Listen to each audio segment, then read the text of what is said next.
I was zero. Zero. I Wow. came down to point zero, I must say.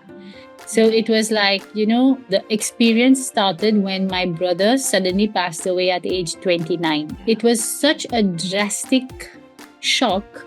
I remember standing in the hospital in India. Actually, when he was absolutely fine. Suddenly he developed a cough. He didn't survive. The next Friday, he passed on.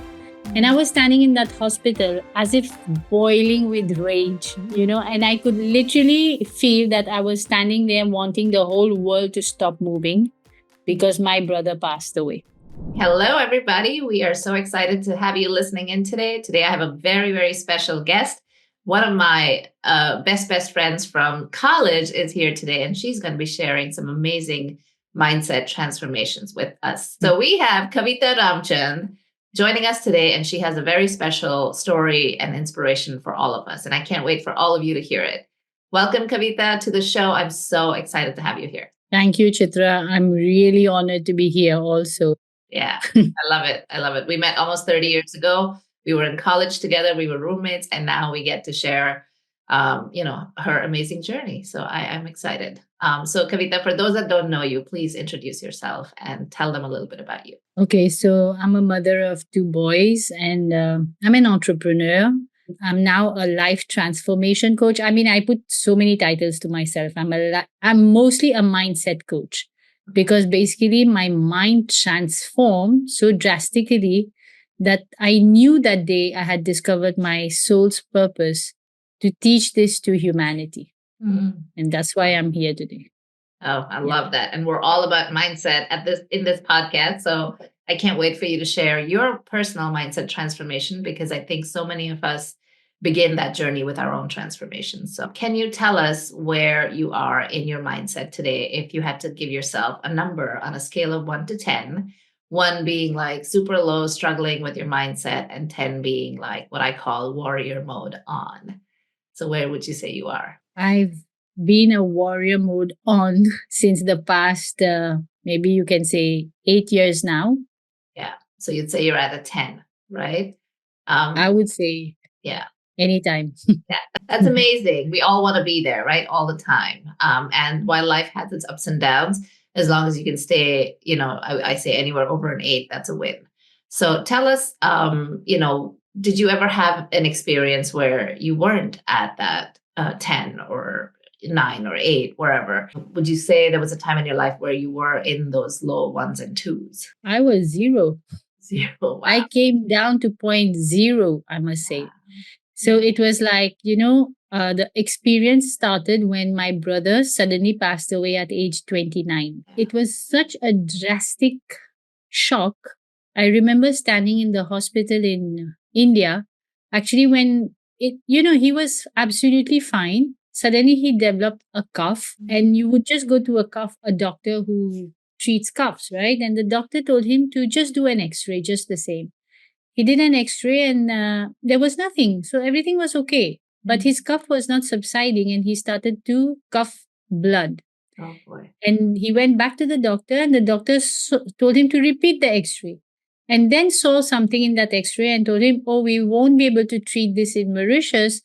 Take the first flight out. And that, I think, already got him panicked, because the way the doctor spoke instilled fear in him about something is serious. And I think it was more the fear that got to him because by the time they took him to India, because we can think only of India since my mother comes from there. Otherwise, there's also Rainian Island next to us, but we didn't think about that. So they took him there, and even I flew after 2, 3 days. And the doctors kept on saying one thing. They kept on saying, please pray, we are doing our best.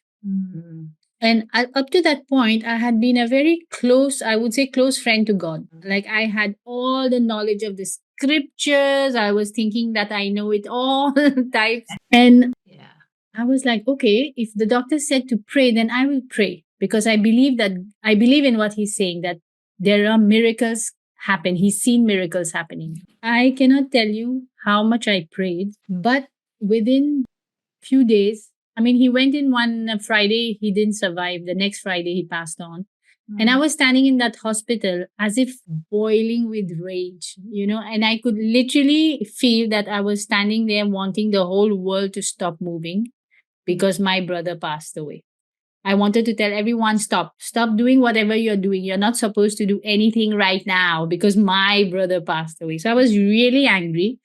I think I declared war with God that day. It's so And tragic, right? yeah, I mean, this is unbearable for anyone, and especially someone who's healthy and doing well to suddenly be gone like that. It's quite a yeah. shock And to the system. the worst thing was that his wife was expecting their first baby. She was like 5 months pregnant. I mean, w- will that child come in that state? You know what I mean? And I was feeling more bad for my mother Mm, because she's such a kind person. I mean, she's never done harm to anybody in her life.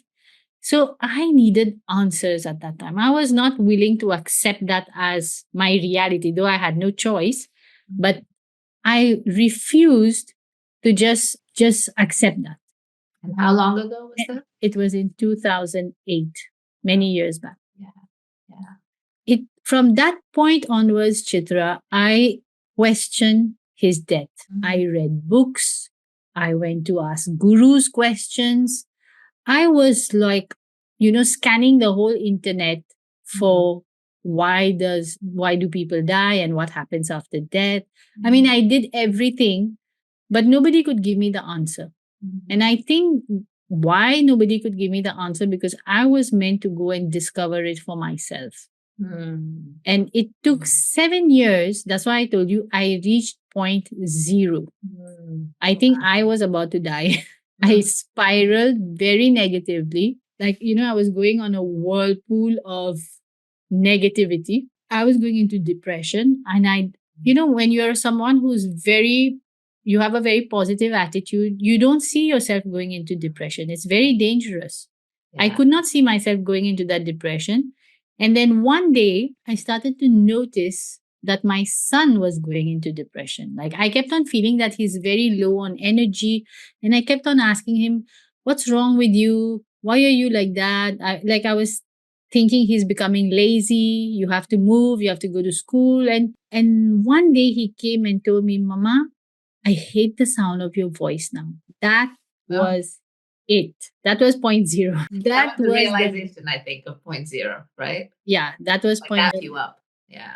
Oh, yes. That woke me up big time because, Yeah. until I was suffering in that sadness of mine, I was wallowing like, self pity and it was just spiraling further. I was not available emotionally to